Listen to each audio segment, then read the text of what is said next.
L'unité de l'OTAN n'est plus ce qu'elle était. Le conflit en Ukraine a révélé des fissures au sein de l'Alliance. Derrière le bouclier défensif de l'OTAN se cache la faiblesse et la division. L'Ukraine en paiera le prix.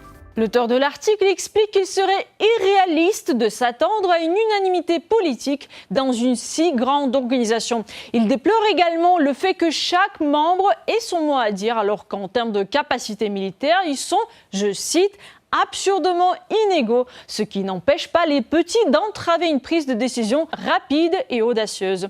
La revue américaine Foreign Policy, elle, est furieuse que même un petit Luxembourg ose se prononcer. Trop de démocratie, c'est un fléau visiblement. L'unité du bloc concernant l'Ukraine montre des failles. L'OTAN a besoin d'une refonte. On nous explique que de mauvais membres comme la Hongrie et la Turquie sèment la discorde au sein du bloc, tandis que les bons membres comme la France et l'Allemagne n'aident pas beaucoup non plus en fait. La posture implacable de Macron et les manœuvres dilatoires du chancelier allemand Olaf Scholz créent en permanence obstacles et distractions. En quoi Foreign Policy, alors que la guerre se prolonge, des tensions manifestent alors que l'Alliance demeure fragile et que le problème n'est pas près d'être réglé?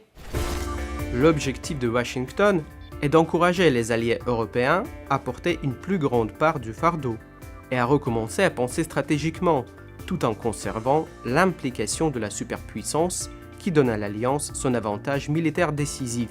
C'est tout à fait faisable, mais ne vous attendez pas à ce que cela se fasse à Madrid ou que cela se produise de sitôt. Celui qui dirige l'OTAN et qui a finalement les rênes de cette organisation est en train d'ajuster le discours par rapport à l'issue de la guerre en Ukraine. On n'exclut plus de pousser l'Ukraine à céder des territoires à la Russie en contrepartie de la paix. Dès le début, je le disais, et tout le monde n'était pas d'accord avec moi. Rien qui concerne l'Ukraine sans l'Ukraine. C'est leur territoire. Je ne vais pas leur dire ce qu'ils doivent faire ou ne doivent pas faire. Mais il me semble qu'à un moment donné, il devra y avoir un règlement négocié. Et je ne sais pas ce que cela impliquera. Je pense que personne ne le sait à cette heure.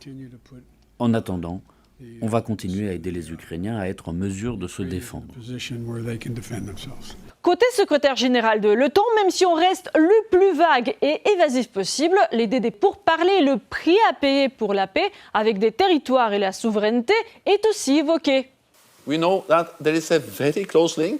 Nous savons qu'il existe un lien très étroit entre ce que vous pouvez obtenir à la table des négociations et votre posture sur le champ de bataille. Donc notre soutien militaire est un moyen de renforcer leur position à la table des négociations.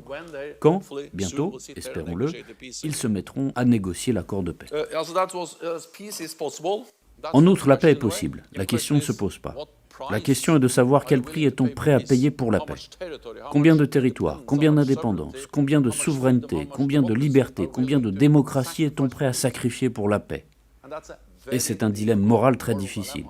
Et c'est à ceux qui payent le prix le plus élevé de porter ce jugement.